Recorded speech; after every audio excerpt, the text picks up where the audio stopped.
Glória a Deus, que Deus continue abençoando a cada um nessa noite, amém.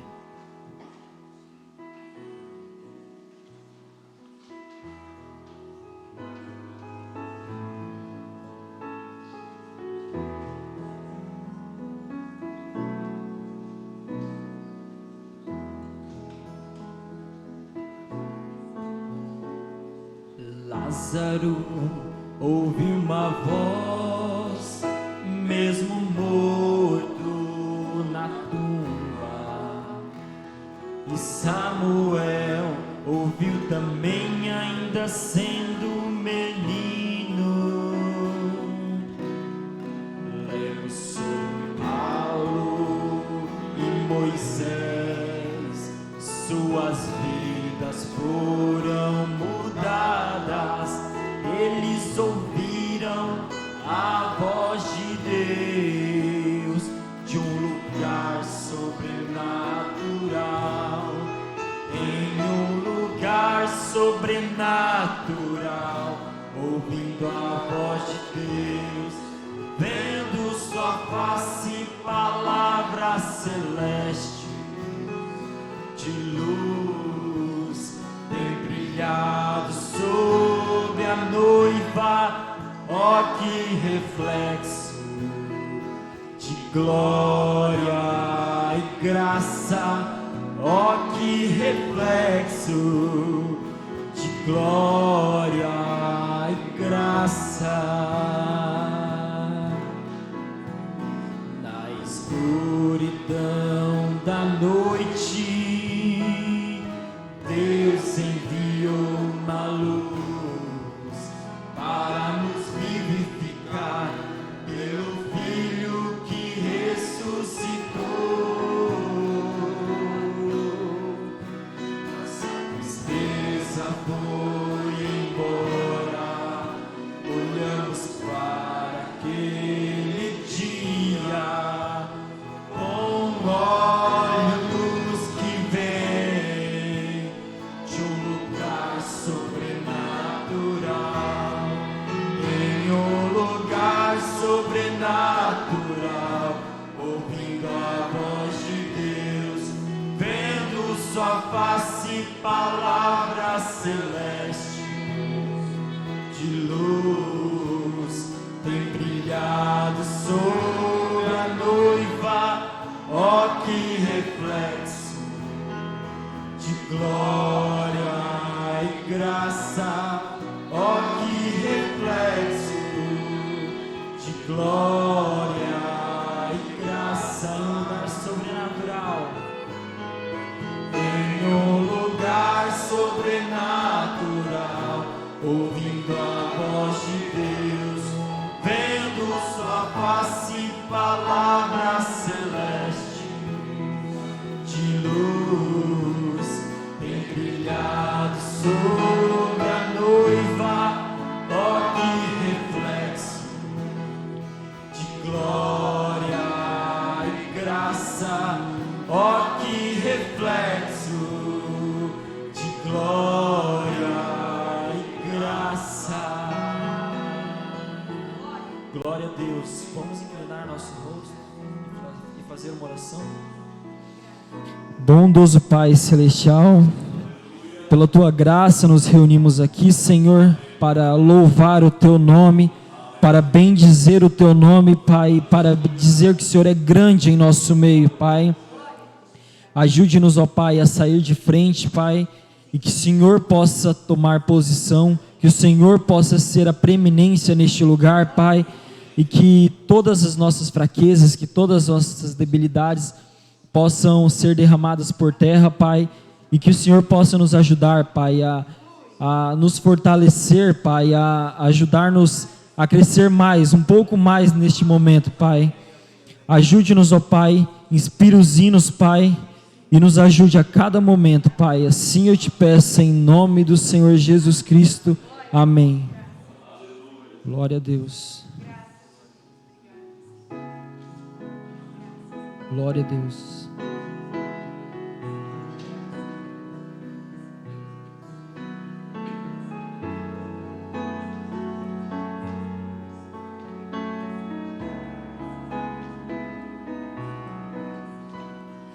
Deus viu a si mesmo em carne, mesmo antes da criação. Seu propósito era a redenção. Deus sempre viu a si mesmo em carne, mesmo antes da criação.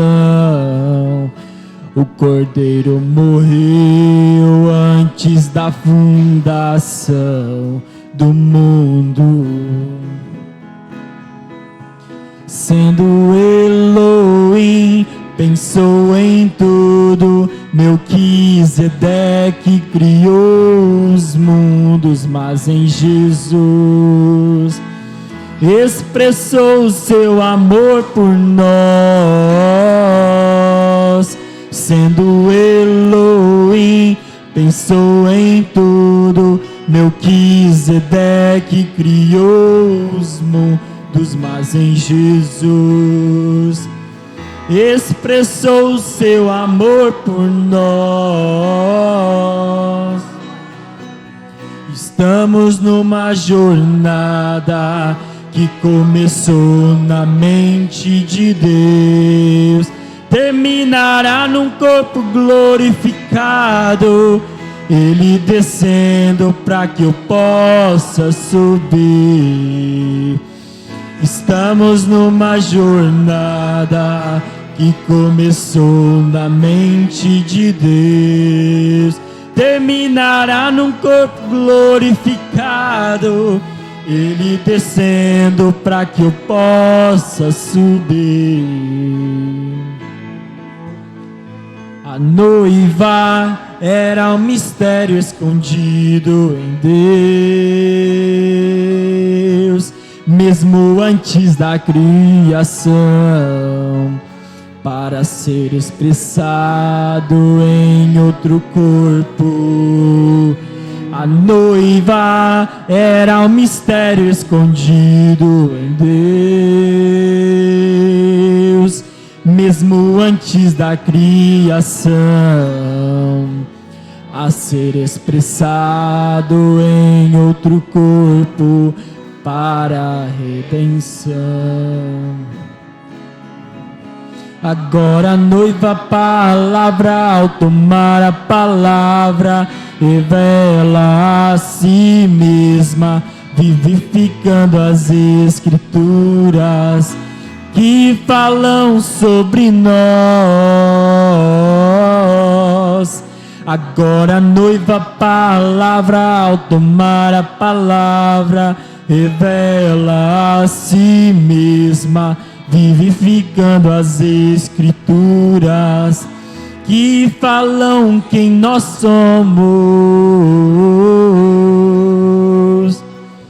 Estamos numa jornada que começou na mente de Deus, terminará num corpo glorificado, Ele descendo para que eu possa subir.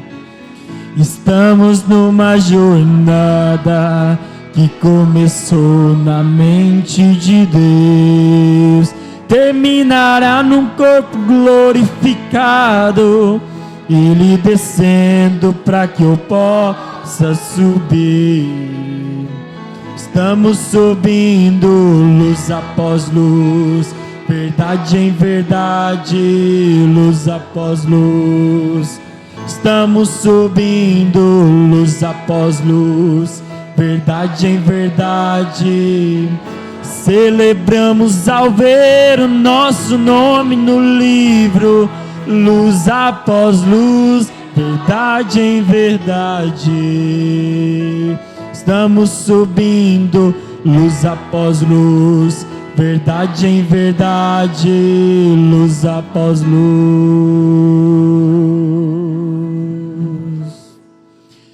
Agora a noiva palavra, ao tomar a palavra, revela a si mesma.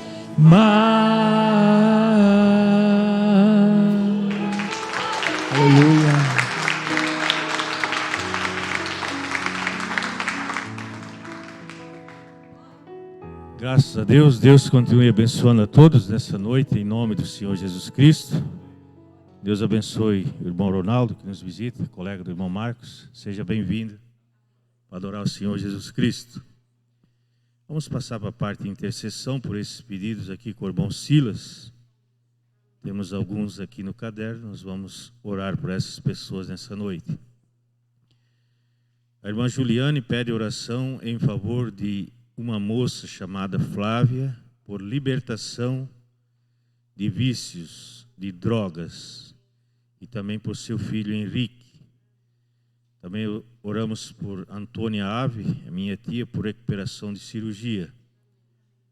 E a irmã Nancy pede oração por seu irmão João, que teve um AVC, e está internado para exames.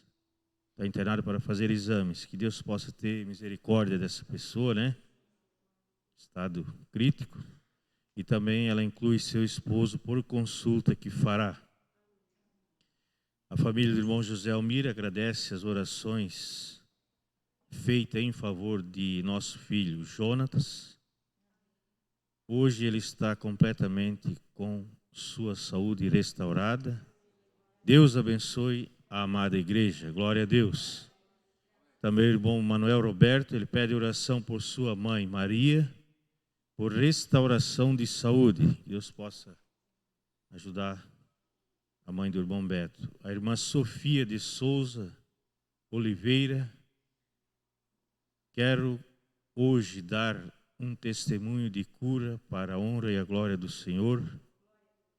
Domingo passado estava com muita dor de cabeça, ao ponto de quase de tomar remédio, mas esperei a oração final e com muita fé fui curada para a glória do nome do Senhor Jesus Cristo. A fé remove montanhas e sem ela é impossível agradar a Deus. Nós vamos curvar nossas fontes e vamos orar com o irmão Silas por esses pedidos aqui. Se você tem um desejo, algo em seu coração, faça conhecido com o levantar de uma de suas mãos. Amém. Meu precioso Deus, Pai bendito, nos aproximamos de Ti, Senhor, mais uma vez, agora para interceder, meu Deus, por cada um dos nossos irmãos que colocaram os seus nomes aqui no pedido de oração, e por qualquer um, Senhor, que mesmo que não tenha colocado o seu nome aqui, mas está necessitando, Senhor, de Ti, meu Pai, nessa noite. Que o Senhor possa ser o socorro, Senhor, de cada um. Ó Deus, o Senhor disse nas suas escrituras, o apóstolo Paulo disse, que se tivessem dois reunidos em comum acordo, o Senhor concederia, Senhor, esse pedido. Pai bendito, nós estamos aqui reunidos em favor, meu Deus, agora desses pedidos, ó Pai, crendo que o Senhor é o autor e consumador, meu Pai, da nossa fé, meu Deus. Então nós cremos, Senhor, que já recebemos a nossa cura, meu Pai, ali na cruz do Calvário, onde o Senhor nos deu, Senhor, e pagou o preço, meu Deus. Nós agradecemos também, junto com a irmã que está agradecendo, meu Pai, e te damos graças, Senhor, e pedimos que o Senhor tome controle da continuação do culto e que nós possamos estar totalmente envolvidos, Senhor, durante o culto, meu Deus. Encha-nos o nosso coração com o gozo, meu Deus, pela Tua palavra. Em nome do Senhor Jesus Cristo nós te pedimos, meu Deus. Amém, Deus vivo. Amém. Graças a Deus, vamos adorar o Senhor com as nossas ofertas.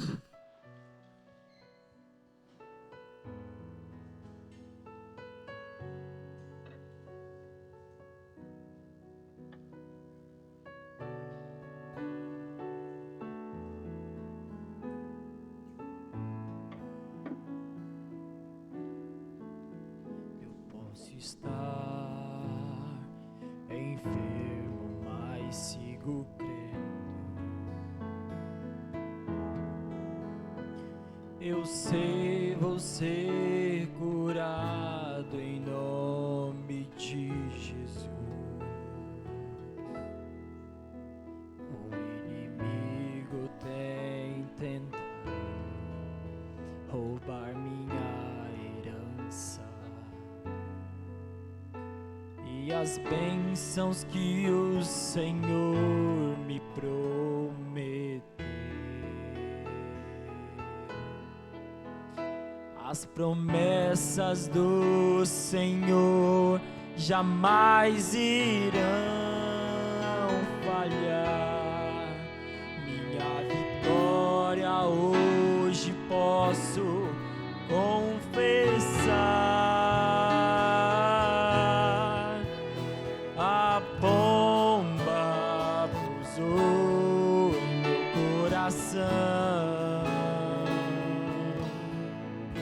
tem me guiado pelas tormentas. Sim, eu creio. Ele tem me elevado mais alto daquilo que tens feito por mim. Sou águia a voar sobre águas turbulentas.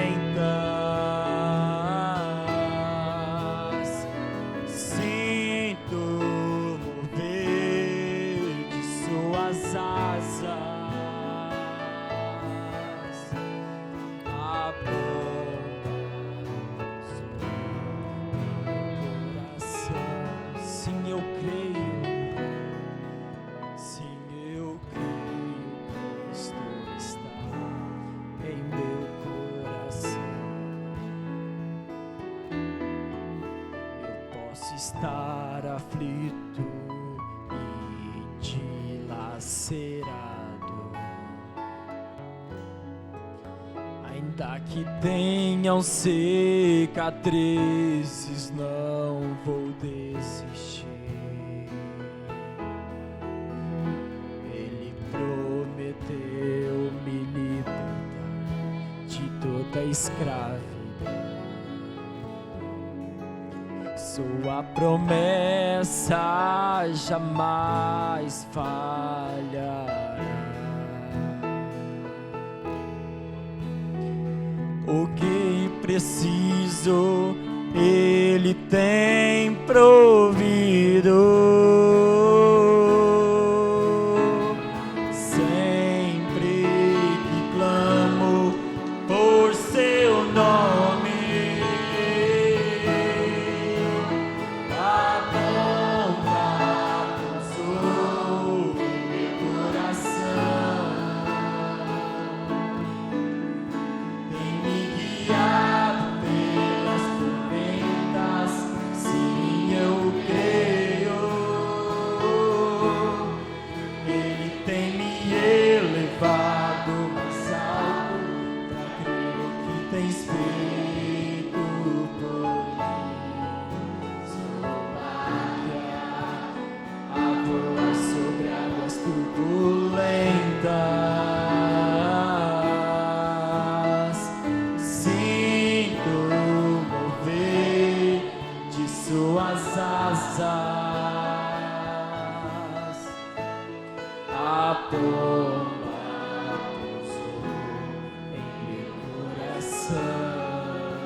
Então, como eu estava dizendo, Deus ele não é o causador da frustração. Deus não faz as coisas para nos frustrar, nem para nos desanimar, nem para nos desmotivar. Ele faz aquilo para mostrar que a gente tem muito para crescer e que a gente pode tomar controle da situação pela fé.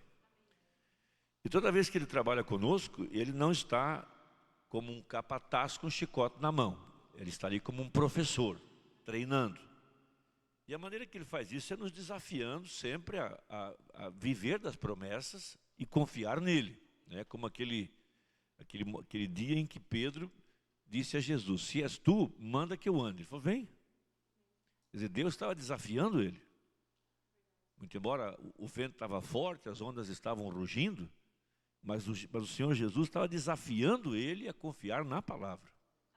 Porque não tem outra maneira da gente crescer a não ser passar por esses processos que a gente chama de dores de parto, né? Mombrana falou que Deus criou um mecanismo dentro do pintainho que ele precisa ficar mexendo a cabeça dentro da casca, e ele tem na ponta do bico uma pequena proteçãozinha, e enquanto ele se mexe dentro da casca, ele está abrindo caminho. E aquilo vai forçar caminho, e ele tem que entrar por aquele processo, do contrário ele morre. Se a gente tentar furar a casca para que ele nasça, ele morre também. Ele tem que fazer caminho sozinho. E na verdade, a única maneira que a gente vai conseguir mostrar maturidade e capacidade é passando por problemas até aprender a resolvê-los. Aí a gente se torna mais seguro, né? Na mensagem aérea de Esmirna, falando sobre esse tema, né? Estava pensando sobre ele. A prova do amor de Deus não é que nós não vamos ter problemas. Isso não é a prova do amor de Deus. Pelo contrário, Deus corrige aqueles que Ele ama. Se nós não estamos sem correção, somos bastardos. Se não suportamos a correção, somos bastardos. Um bastardo é aquele menino que não tem pai, né? Ele nunca foi disciplinado, nunca foi corrigido. E se alguém tentar corrigi-lo, vai se dar mal, porque ele é um bastardo, ele não obedece a ninguém, né? Ele é um bastardo. Mas um filho que é filho de Deus, ele nasce debaixo desse ensinamento, ele aprende a temer seu pai, e o pai vai corrigir e discipliná-lo sempre que for necessário. E o verdadeiro amor corrige. O verdadeiro amor é aquele que disciplina. Não é aquele que deixa fazer tudo. Se me amasse, não falava assim. Se ama, fala assim, corrige. Esse é o verdadeiro amor, né? Então, vamos dizer assim, mas Deus disse que seu amor era amor eletivo. Isso é a maior prova de que Deus nos ama. É ter nos elegido.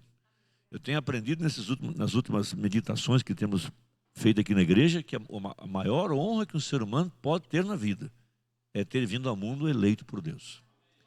Eleito, predestinado, né? Esse é o único homem que Deus vai dar graça para ele crer, e por ele crer, Deus não lhe imputa pecado, Deus lhe dá graça, e ele é justificado pela fé, porque ele alcança fé na palavra, porque Deus lhe deu essa graça.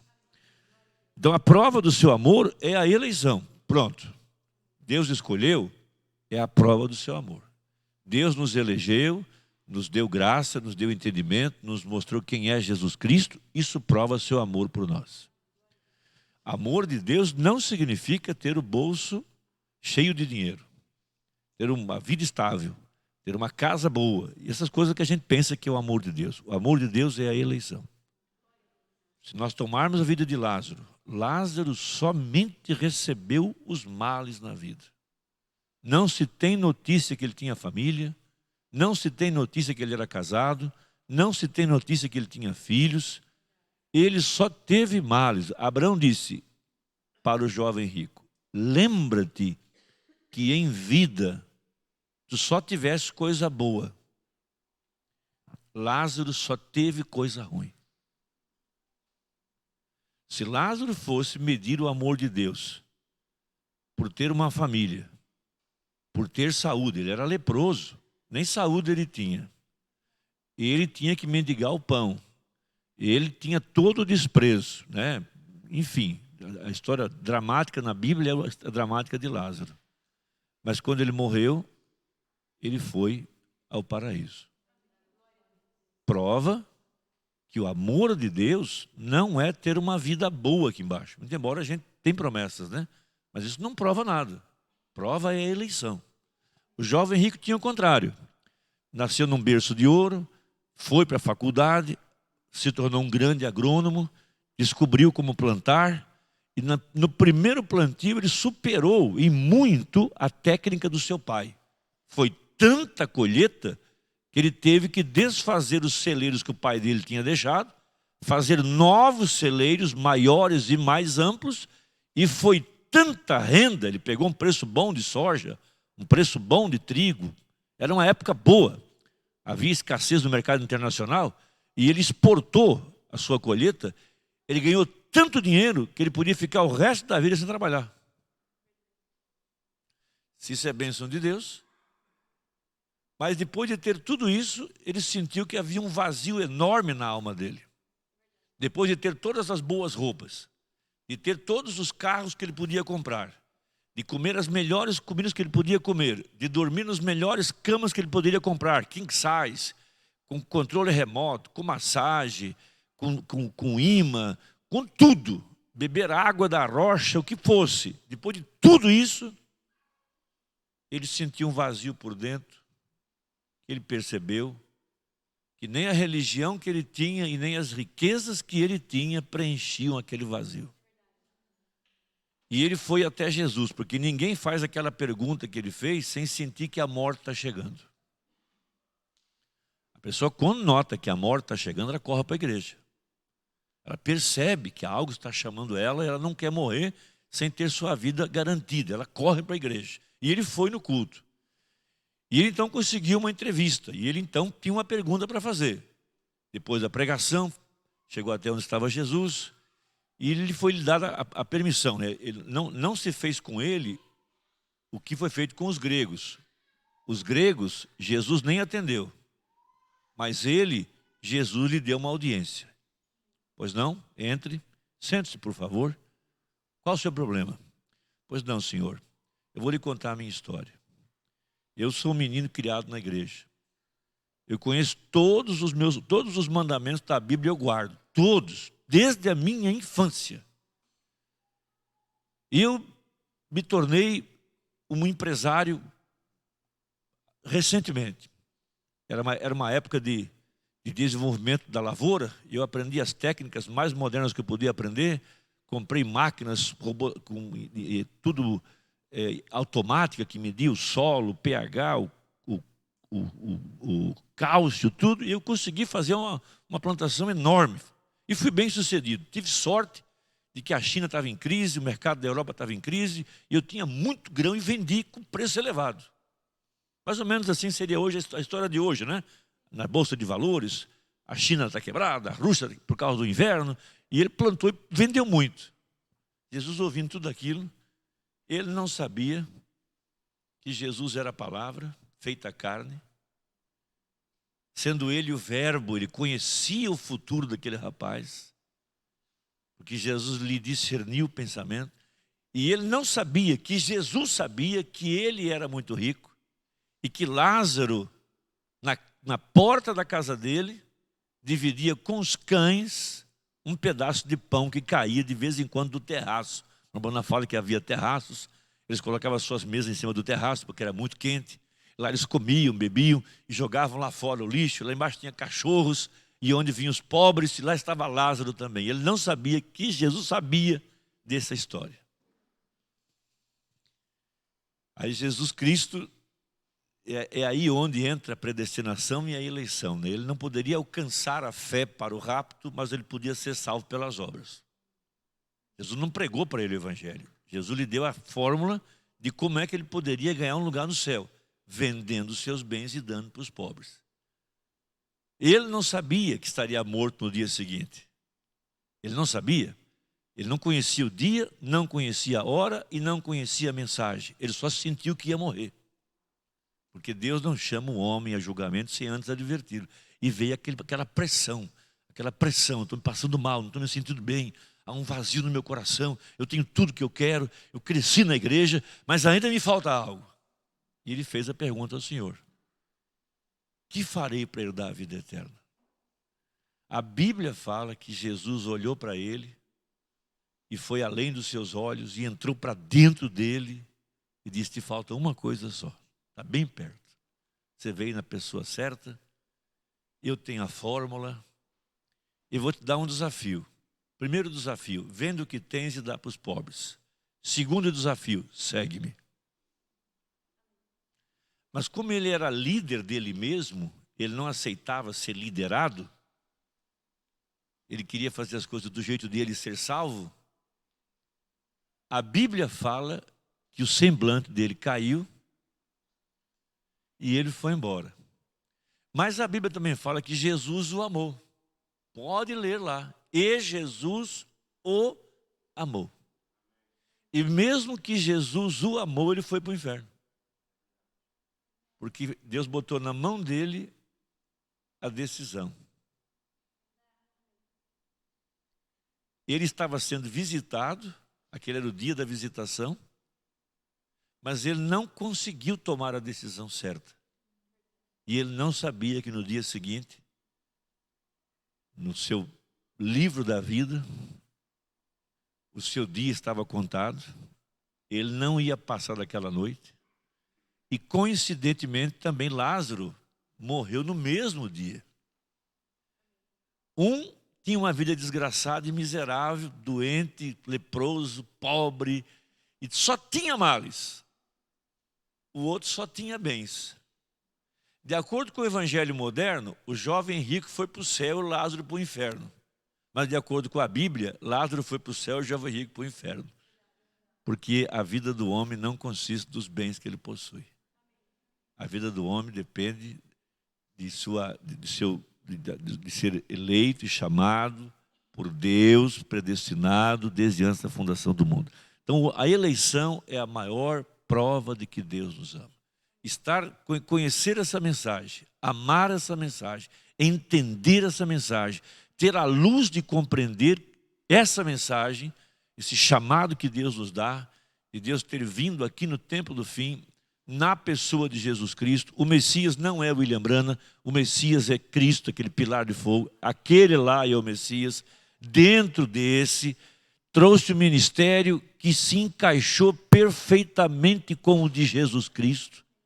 Isso é para provar para a semente eleita, esse é o sinal que Deus está confirmando o seu pacto com a semente eleita, de trazer um ministério idêntico ao de Jesus, de acordo com o que fez Abraão, dividiu o animal em duas partes, as partes se encaixavam perfeitamente, isso provou o amor de Deus. Isso é mais do que qualquer outra coisa. Então veja, eleição, né? Visto que não importava o que acontecesse, seu amor era verdadeiramente comprovado pelo fato deles terem sido elegidos para a salvação, abre parênteses, porque por vos ter Deus elegido para a salvação e em santificação do Espírito e fé da verdade. Ele pode entregar você à morte, ou não pode? Entregou Paulo à morte, entregou Pedro à morte, entregou João Batista à morte, entregou William Branham à morte, entregou Jesus à morte, entregou Isaías para ser cerrado pelo meio. Sim? Veja, como fez com Paulo, ele pode entregar você ao sofrimento, como fez com Jó. A gente às vezes sofre e põe a culpa em alguém, mas deveria ter entendido, não, Deus está me ajudando, Ele está me dando coragem, eu preciso buscar mais graça, eu preciso aprender mais, ser mais sábio, eu preciso dominar mais a situação, entender como é que funciona e vou orar. E aí você cresce, né? Vai olhar para trás e fala, nossa, por que eu chorava tanto? Hoje estou mais sábio, estou mais forte, tenho mais entendimento. Veja, é baseado nesse hino aí, né? Ele pode entregar você à morte, como fez com Paulo. Ele pode entregar você ao sofrimento, como fez com Jó. E essa é uma prerrogativa dele. Ele é soberano. Falando em Jó, eu estava lendo algo ontem na Bíblia, duas coisas que me chamaram a atenção sobre duas não, especialmente uma, né? Sobre Jó. Deixa eu só ver aqui qual que é o capítulo.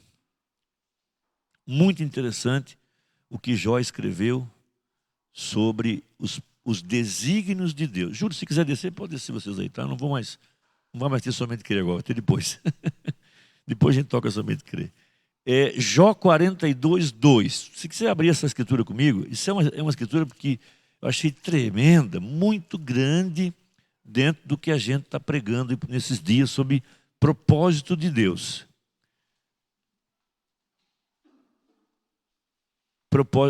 Jó 42, 2. Se nós entendermos assim, que nossa vida é dirigida por Deus, que nossa vida está planejada por Ele, e a gente pode crescer em amor, amor perfeito a ponto de saber, não, eu sei que Ele está no controle.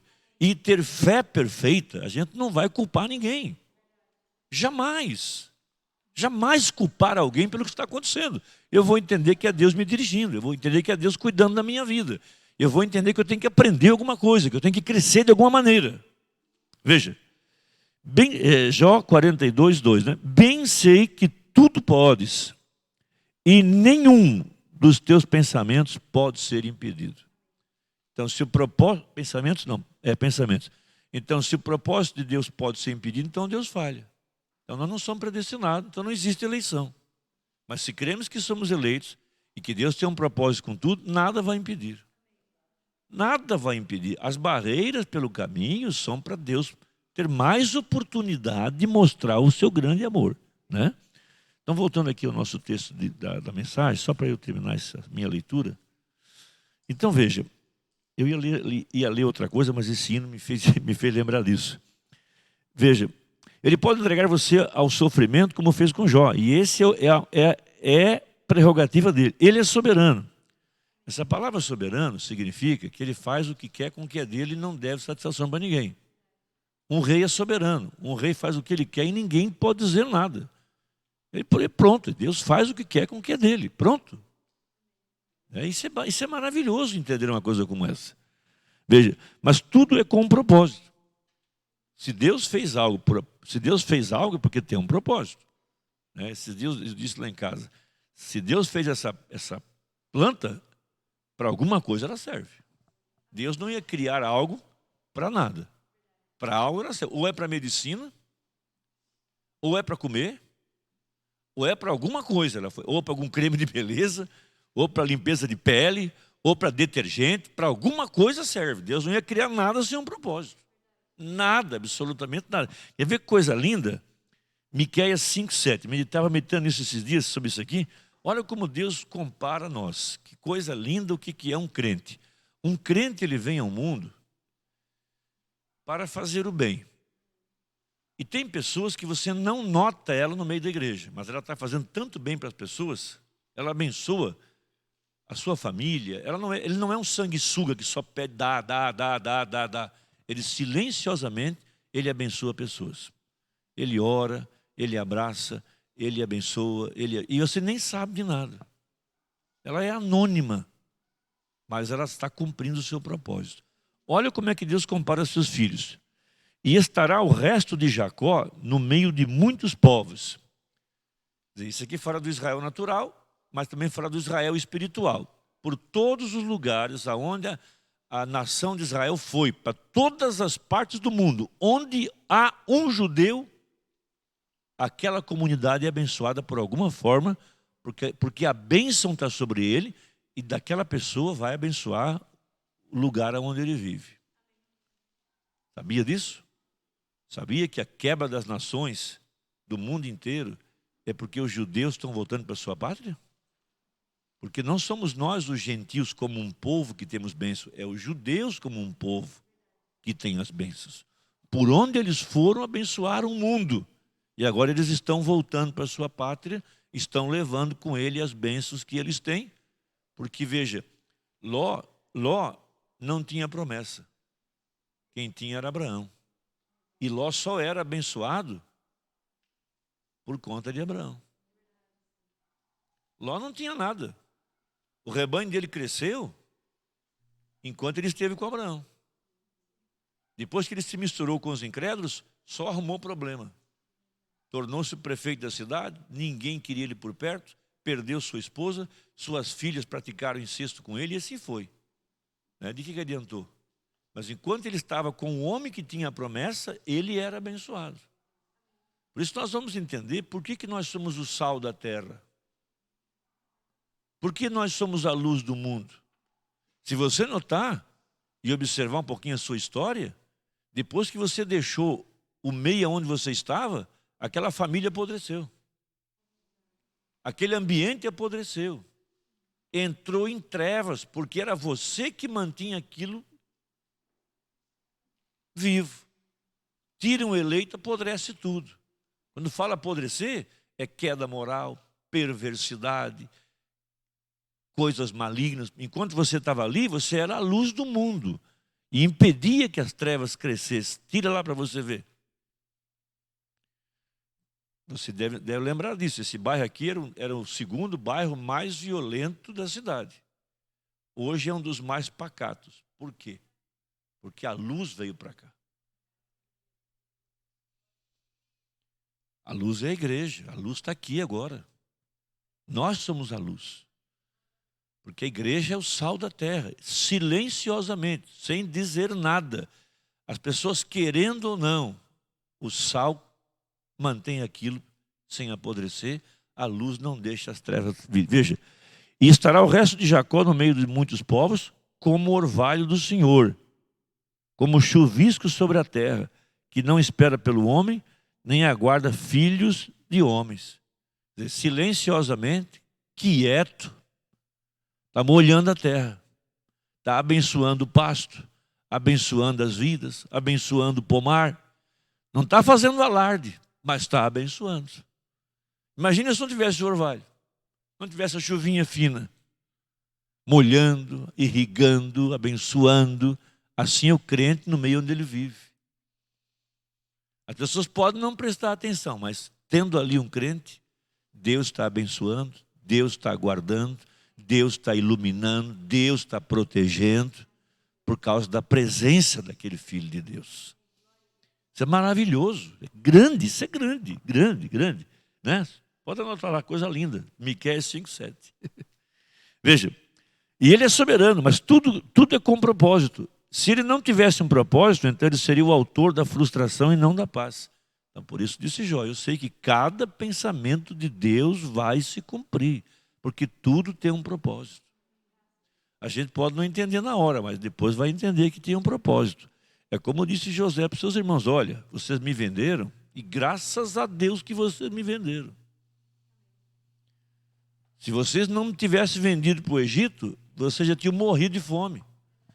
Para manter vocês, Deus me mandou na frente, Deus me deu sabedoria, Faraó teve um sonho, 7 vacas gordas e 7 vacas magras, Deus me deu a luz, eu preparei os celeiros, guardei grão, e se não fosse por isso, vocês tinham morrido de fome. Mas Deus tinha um propósito. Quer dizer, Deus mostrou para ele, olha como é que são as coisas. Deus mostrou para ele que a lua e o sol e as estrelas iam se curvar para ele. Mostrou que as espigas se curvaram para ele. Aquilo era glorioso, né? Deus não mostrou o meio para ele.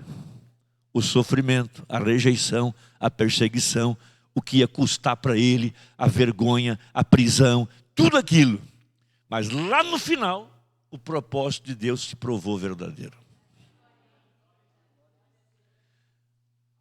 Às vezes a gente não conhece a metade do caminho. E é luta, é problema, dificuldade, fracasso, e desce, sobe, escorrega, levanta de novo. E Deus está olhando aquilo tudo. Lá na frente vai chegar, porque nenhum dos seus pensamentos vai ser frustrado. Isso tem que dar fé perfeita para nós. Fé perfeita e amor perfeito. A gente às vezes não entende por que aquilo passou. E a gente às vezes faz tanta coisa que diz, poxa, por que eu tinha que fazer tal coisa? Não precisava ter feito isso. Tudo aquilo ia chegar lá, né? Que Deus nos ajude. Então veja, seu propósito é que após termos sofrido um pouco, fôssemos aperfeiçoados, confirmados, fortalecidos e firmados. Então qual é a causa dos problemas e lutas que temos, né? É como cantamos agora aí, né? Bom, a pomba pousou em meu coração, amém. Mas, por que Deus permitiu tantas lutas? Espera aí, nós temos que aprender a voar, temos que aprender a subir mais alto, e a gente não sabe que pode. Ele fala, não, você pode. Você vai conseguir, você vai tomar controle da situação. Você vai aprender a orar com mais fé, você vai ter que aprender a se dedicar mais. E você vai aprender a confiar mais. E sai lá na frente. Aí depois vira uma coluna na igreja. Para dar força para os novos, para os adolescentes que estão vindo. Tem gente experimentada na igreja. Sabe o que significa aquilo, né? Então veja. Então Jó 23, verso 6. Ele cuida de nós. Veja você, ele próprio padeceu. Ele aprendeu a obedecer por aquilo que padeceu. Ele verdadeiramente foi aperfeiçoado por aquilo que padeceu. Então é difícil dizer isso, né? Se o próprio Deus, que nunca tinha obedecido ninguém, nunca pediu opinião para ninguém, ele não tinha ninguém para dar satisfação, mas quando ele se fez homem, ele já tinha que obedecer, tinha que prestar conta. E ele teve que passar por lutas, até que aprendeu. E eu penso, meu Deus, quanto tempo eu vou demorar para aprender? Até que eu consiga obedecer de fato. Até que ele possa dizer, faz isso, faz aquilo, vira para a esquerda. Quanto vai demorar ainda, meu Deus? Veja, ainda que era filho, aprendeu a obedecer, a obediência por aquilo que padeceu. E sendo ele aperfeiçoado, veio a ser a causa de eterna salvação para todos os que lhe obedecem. Em linguagem clara, o próprio caráter de Jesus foi aperfeiçoado pelo sofrimento e, de acordo com Paulo, ele deixou para a sua igreja uma medida de sofrimento para que eles também, por meio de sua fé em Deus, enquanto padecendo por ele, chegassem a um lugar de perfeição. Por que ele quis isso? Tiago 1, verso 2 até o 4. Meus irmãos, tende grande gozo quando cairdes em várias tentações. Essa palavra tentação, aqui para nós, ela soa de um certo jeito. Você pode botar ali a palavra provações. Quando cairdes em várias provações. O sentido é o mesmo, mas a palavra provação dá uma ideia diferente de que Deus está te provando, Deus está te testando, Deus está querendo te levar a um lugar mais alto, né? Sabendo que a prova da vossa fé obra paciência. Então, paciência é uma virtude enorme nos dias de hoje, saber esperar. É difícil, a gente quer tudo a toque de botão. A gente quer tudo para ontem. A gente quer que as pessoas sejam imediatistas, mas Deus quer que você espere. Paciência, né? Tenha, porém, a paciência sua obra perfeita, para que sejais perfeitos e completos, sem faltar em coisa alguma. Porque ele fica de lado? A razão encontra-se em Romanos 8, 17 a 18. E se nós somos filhos, somos logo herdeiros também. Herdeiros de Deus e co-herdeiros de Cristo. Se é certo que com ele padeçamos, para que também com ele sejamos glorificados. Então, há uma parcela de sofrimento que nós vamos ter que passar. Há uma parcela de lutas que teremos que passar. Tudo com o propósito de poder herdar como ele herdou. Vai atravessar pelas provações, vai lutar, passa, vence. Então agora eu vou te dar. Isso tudo tem a ver com a adoção, de verdade, né? Então veja. Porque para mim tenho por certo que as aflições desse tempo presente não são para comparar com a glória que em nós há de ser revelada. A menos que padeçamos com ele, e o verdadeiro evangelho tem uma parcela de sofrimento, é impossível viver 1 Coríntios 13 sem entender que o amor é sofredor. Sem entender que o amor é sofredor. O amor carrega parcelas enormes de sofrimento. O amor carrega parcelas enormes de renúncia. Tudo sofre. Sofrimento. Tudo espera. Não busca seu próprio interesse. Você vê pessoas que estão o tempo todo cedendo seus direitos. Essa é uma pessoa que ama. Vê um que só está exigindo direitos. Não ama. Não ama. Quem ama cede. Quem ama dá. Quem ama abre a mão. Quem ama não busca ser servido. Quem ama serve. Quem ama sofre. Quem ama não reclama. Você já imaginou se a nossa mãe vivesse reclamando de nós? Que praga ter filho. A gente tem que levantar de madrugada, tem que fazer comida, tem que lavar roupa. Oh, que canseira! Não, a gente ama elas pela vida desprendida de sofrimento, de dedicação, até o fim da nossa vida. Por isso, a mãe tem um papel grandiosíssimo de autoridade na nossa vida, por causa da maneira como ela se gastou por nós. Nós já nascemos devendo, né? Já devemos 9 meses de aluguel. Claro, 9 meses você morou numa casa que não é sua. Não é verdade? Por isso que ninguém deve dar mesada para filho lavar louça. Ninguém deve dar mesada para filho varrer pátio. Já vem devendo. Já deve 9 meses. Sem contar depois os primeiros anos de sofrimento de roupa e louça e comida e fralda e tanta coisa que foi dado. Já vem devendo quase 20 anos. Estudo, e dentista, e mata verme, arruma dente, e escola, e música, e tanta coisa, a dívida é enorme. Enorme, enorme. E a gente vê que o amor de mãe não cansa, meu Deus. Não cansa, não cansa, não cansa, não cansa, não cansa e não cansa. Tudo sofre, tudo espera, tudo crê, tudo. É um exemplo do amor de Deus, é um grande exemplo, né? Muito embora uma mãe possa esquecer dos seus filhos na casa dos outros. Não vou contar nem que eu conheço uma pessoa que esqueceu o filho. Veja, porque para mim tenho por certo que as aflições deste tempo presente não são para comparar com a glória que nós há de ser revelada. A menos que padeçamos com ele, não podemos reinar com ele. Você tem que padecer para reinar. Isso é um dos princípios mais difíceis das pessoas entenderem, especialmente dentro da igreja. É um dos princípios mais difíceis de se entender, especialmente dentro da igreja. Nenhum líder espiritual que vai servir o povo será um bom líder sem ter sofrido na vida. Sofrido para manter seu testemunho, sofrido por experiências, sofrido por decepções, sofrido por perseguições, porque o poder sem sofrimento, sem caráter, é do diabo. Por isso que às vezes as pessoas vêm para a igreja e não entendem como é que nós agimos. Elas querem logo ser líderes. Aí fala o Valdez, vai demorar 10 anos. Aí o cara foi embora. Ele não quer demorar 10 anos. Ele quer vir aqui pregar na próxima semana já. Mas ele esquece que ele vai ter que sofrer no nosso meio. Sofrer, que eu digo, ver o que Deus vai dar para ele, quais as parcelas, quais as provas, como é que ele vai ser humilhado, empurrado para trás e ver se ele suporta.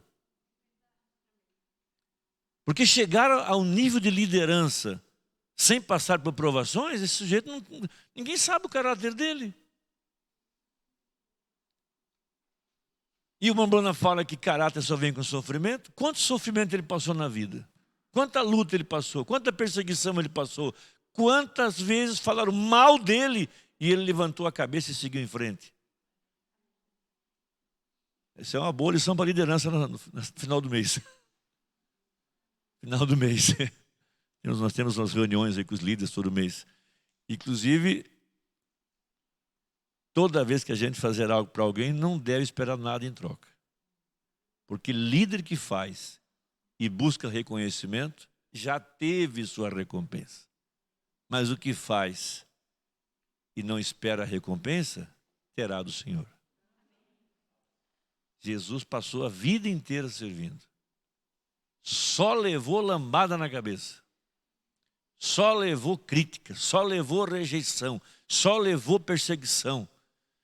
Quando foi crucificado, Pilatos botou lá, esse é o rei dos judeus. Os próprios irmãos dele, não é nosso rei, tira isso daí. Ele falou, o que eu escrevi já está escrito, deixa assim. Mas não quiseram nem chamá-lo de irmão, de sacerdote, de rei, de nada. Mas hoje, amado, adorado, cantado, louvado, por toda a eternidade, eternidade, eternidade, eternidade, eternidade, mas em vida, só males. Em vida, só críticas. Em vida, só rejeição. Então a gente tem que aprender dessa forma com o Senhor Jesus Cristo, né? Então você tem que padecer para reinar. E aí é que está, né? Aí é que está. A razão disso é que o caráter simplesmente nunca é formado sem sofrimento. Isso é uma frase que a gente tinha que escrever na capa da Bíblia. Botar na porta de casa, na parede do quarto, até gravar. Caráter simplesmente nunca é formado sem sofrimento. Quando a gente recebe uma derrota na vida, uma crítica, uma palavra, qualquer coisa que nos fira, aquilo vai ser melhor do que tido um elogio. Porque aquilo vai colocar em nós uma virtude da parte de Deus. Causou dor. Por isso a Bíblia fala que uma repreensão para um sábio vai mais fundo do que 100 chicotadas nas costas de um insensato. Uma pessoa que não consegue aprender pode bater nela a vida inteira, não aprende nada. Porque ela não tem habilidade para aprender. Ela não aprende nada. Não aprende lendo, não aprende sofrendo, não aprende com conselho, não aprende observando. Ele é um insensato, não adianta falar nada. Mas um sábio, nossa, uma repreensão por uma pessoa que busca sabedoria, uma só, vai tão fundo que parece que ele apanhou uma surra. Mas ele vai aprender. A Bíblia diz isso. A Bíblia diz isso. A Bíblia diz isso. Então, os jovens, nós vamos frisar isso para os jovens do domingo, né? Não tem como se tornar honesto, íntegro, justo, sem crescer em confiança, sem ter sofrido. Por isso a gente nota que filhos que perderam os pais muito cedo na vida, que são obrigados a trabalhar, obrigados a lutar, obrigados a assumir compromisso, obrigados a assumir responsabilidade, crescem mais do que aqueles que não precisaram ter isso. Porque a prova, a pressão, o compromisso, a responsabilidade, tem que trabalhar cedo, isso tudo vai imprimindo ali dentro caráter. Espero que esteja ajudando. Não é o que eu ia falar, mas o Ine me deixou assim com vontade de falar sobre isso. Veja, é que o caráter simplesmente nunca é formado sem sofrimento. O caráter é uma vitória, não um dom. Como é que a gente encara essa vitória? Bom, eu encaro assim, quer ver? Como é que eu encaro, né?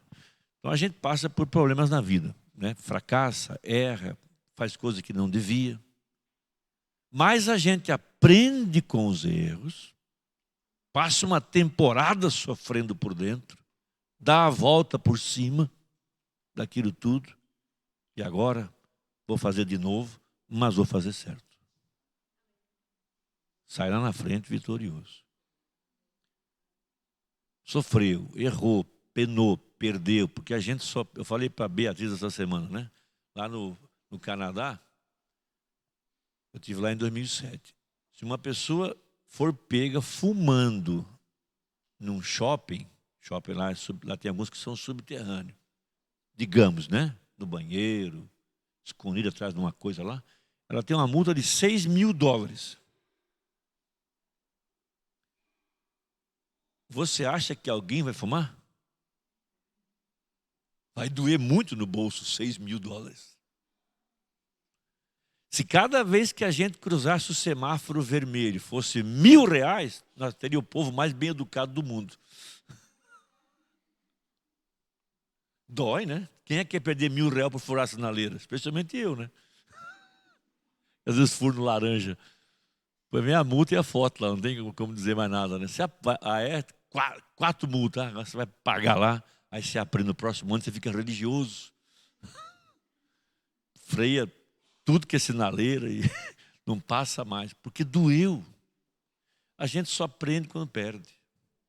Quando perdeu a moral, perdeu o caráter, passou vergonha, ficou vermelho, foi envergonhado, da próxima você vai fazer certo. É aí que a gente vai se levantando e vai aprendendo, e Deus vai dando graça, e você sai lá na frente mais forte. Porque lutas nós vamos passar, né? Agora, ter a graça, somente o eleito tem. Os outros se rebelam, culpam a Deus e a igreja, e a primeira coisa que faz é botar uma calça comprida e pintar o cabelo de loiro. É um exemplo, né? Primeira coisa, todo mundo é hipócrita, não vou mais na igreja. Aí vai para o mundo, uma roupa imoral, corta o cabelo, o culpado é Deus. O justo não.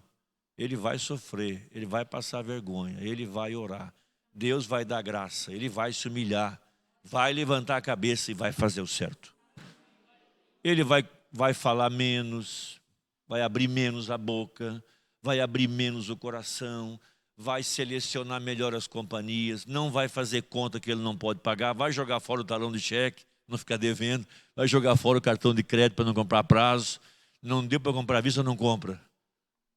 Depois de pagar 500% de multa por ano de cartão de crédito, por ter atrasado, aí joga fora, nunca mais tem um. Mas perdeu o dinheiro.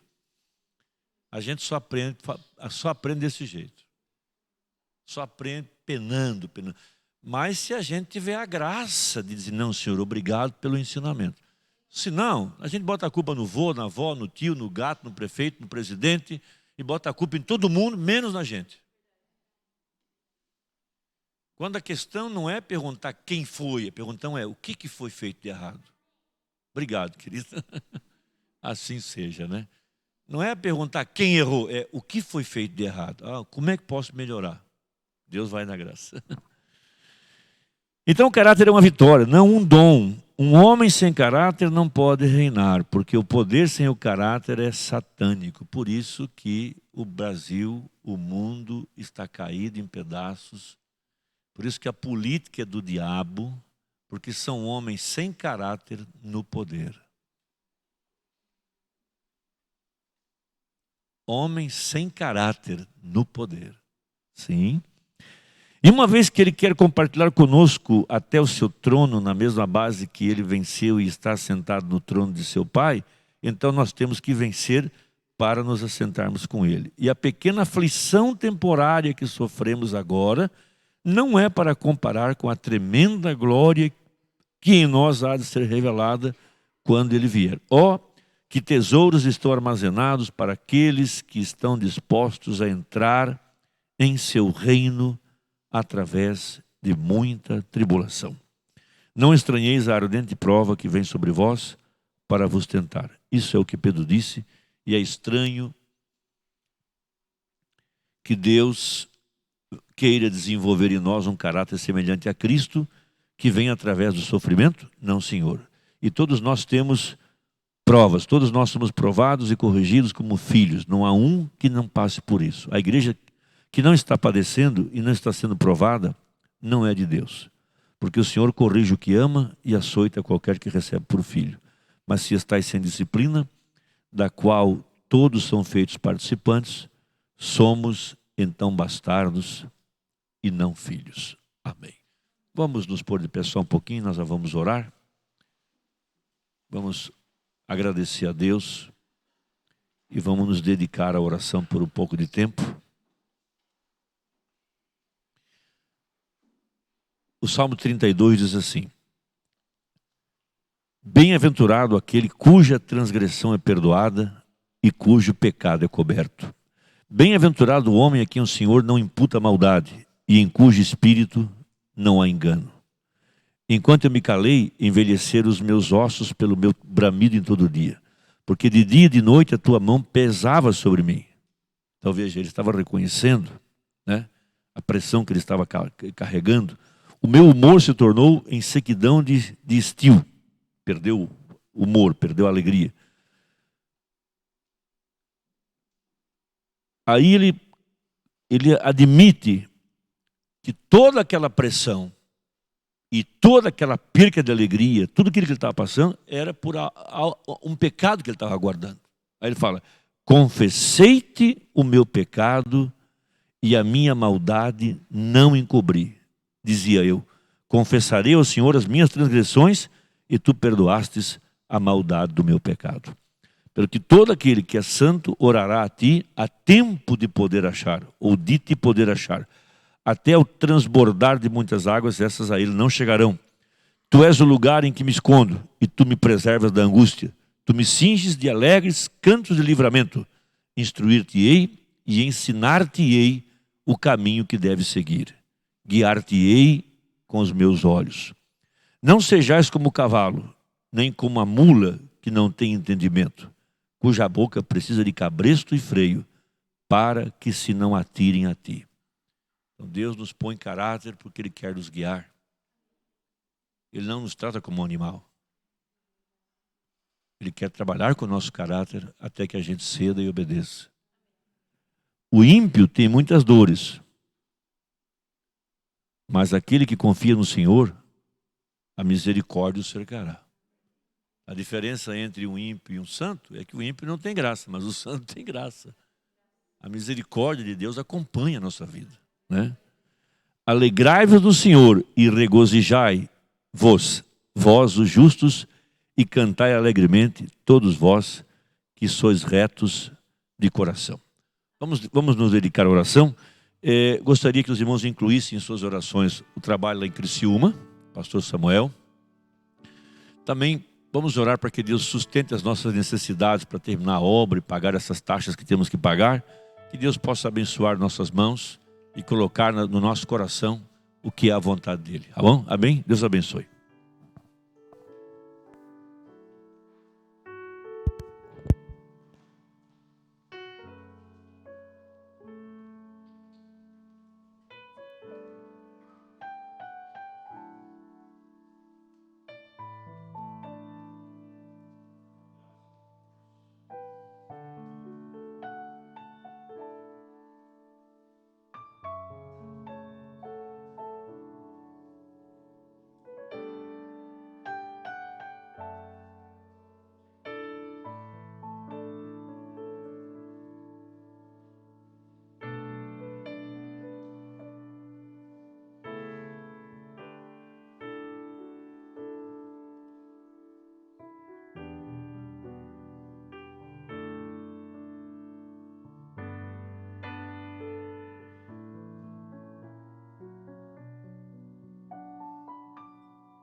Amém.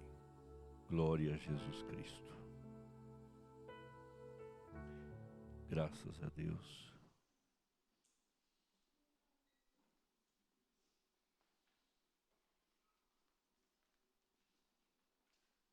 Graças a Deus. Graças a Deus. Com que me apresentarei ao Senhor e me inclinarei ante o Deus Altíssimo? Virei perante Ele com holocaustos, com bezerros de 1 ano? Agradar-se-á ao Senhor de milhares de carneiros, de 10.000 ribeiros de azeite? Darei o meu primogênito pela minha transgressão? O fruto do meu ventre pelo pecado da minha alma? Ele te declarou, ao homem, o que é bom. E que é que o Senhor pede de ti, senão que pratiques a justiça e ames a beneficência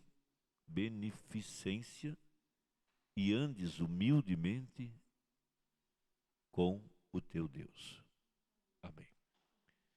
Irmão Rolf Borba pede oração por graça e misericórdia de Deus por Sandra Tupinambá da Silva, que está na UTI no Rio de Janeiro.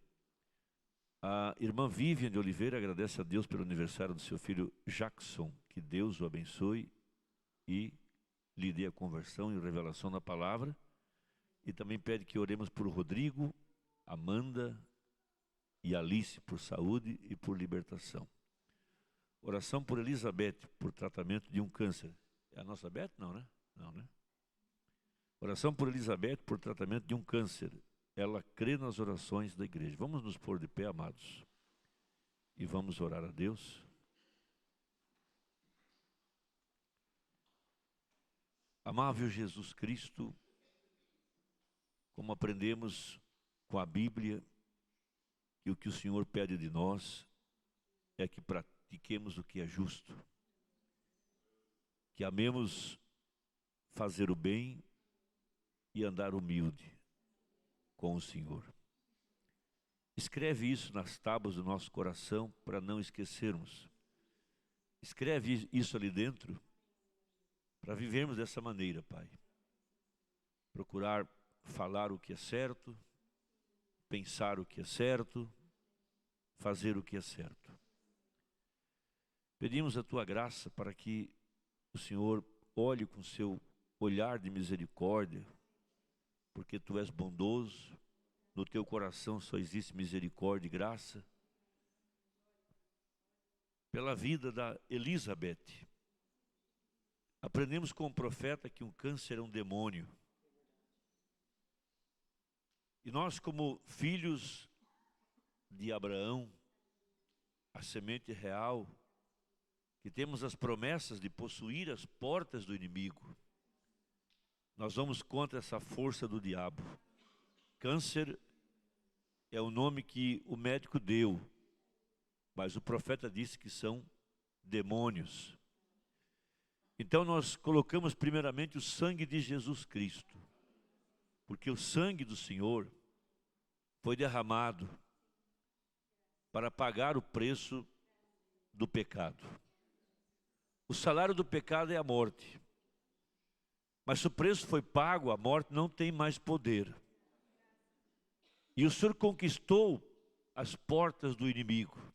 Conquistou a sepultura, conquistou o inferno, conquistou toda a enfermidade. E nós vamos contra esses poderes do diabo para quebrar as cadeias, quebrar a maldição, quebrar o poder da enfermidade, pela fé que temos no sangue do Senhor. E repreendemos esse demônio em nome de Jesus Cristo. E que a Elizabeth se levante curada e dê o seu testemunho da sua libertação. Pedimos pela Sandra, Pai, graça, misericórdia. Visita ela no hospital, lá na UTI, Pai. Que se levante do leito em que ela está, através da oração, através da fé da Tua igreja, de filhos de Deus que se levantam para arvorar essa bandeira de vitória do sangue de Jesus Cristo. E repreendemos essa enfermidade que prende ela nessa cama em nome de Jesus. Pai, também juntamos a nossa oração com a Vivian. Abençoe o seu filho Jackson. Através da fé dessa mãe, muda-lhe o coração. Muda o coração do Rodrigo, o coração da Amanda, da Alice. Abre-nos os olhos para conhecer a palavra. Abre-nos os ouvidos para que possam ouvir a Jesus Cristo. Porque o teu amor por nós nos amou quando nós estávamos mortos em delitos e pecados, desobedecendo a Deus, seguindo o curso desse mundo, filhos da desobediência. Mas o Senhor, com seu grande amor, foi lá e nos libertou. Pai, através da fé dessa mãe, visita essa família. Pai, nós te pedimos humildemente, Senhor. Pai, agora colocamos diante de Deus, como uma igreja que somos, a nossa construção. Nós estamos desejosos de ter escola dominical, para que nossas crianças tenham uma escola. E temos necessidades para pagar essas taxas de bombeiro. Temos necessidade para os acabamentos, para as paredes. Senhor, abençoa esses homens e mulheres que trabalham, para que tenham com abundância. E coloque no coração de cada um o que cada um deve ofertar, para que seja feito com coração voluntário. O privilégio é nosso. Tu tens nos salvado, tens nos dado graça, tens aberto os nossos olhos. Não queremos guardar mais do que precisamos. Não queremos ser como o jovem rico que morreu e não teve e não aproveitou a oportunidade de fazer pela causa que poderia ter feito. Ó Deus, oramos para que o Senhor continue dando sabedoria aos nossos diáconos e administradores, para que eles possam sempre colocar e dividir corretamente dentro das necessidades. Ajuda-nos a dar com abundância. Oramos, ó Deus, pela reunião ali em Criciúma, que o pastor seja inspirado, a equipe que vai organizar seja abençoada. Haja visto que os pais vão mandar seus filhos pelas mãos dos líderes, que não haja acidente com os ônibus, com os veículos, não haja, ó Deus, nenhuma desordem no acampamento, não haja nenhum espírito de rebeldia, nenhum espírito de sedução e de namoro, e de pessoas que irão ali e não vão para participar, mas que todos que possam ir ali entendam que nossa missão é dar a nossa contribuição com testemunho, com a oração, com o nosso comportamento, e voltar cheios de entendimento, com sabedoria, com crescimento. Abençoe o trabalho de música, de comida, de guarda, de transporte, pela graça de Deus, Pai. Agora eu abençoo a igreja com a bênção do amor divino, com a comunhão do Espírito Santo. Que o teu rosto brilhe em cada coração. Leva-nos em paz às nossas casas, Pai. Em nome de Jesus. Amém. Abençoe o seu irmão. Deus os abençoe.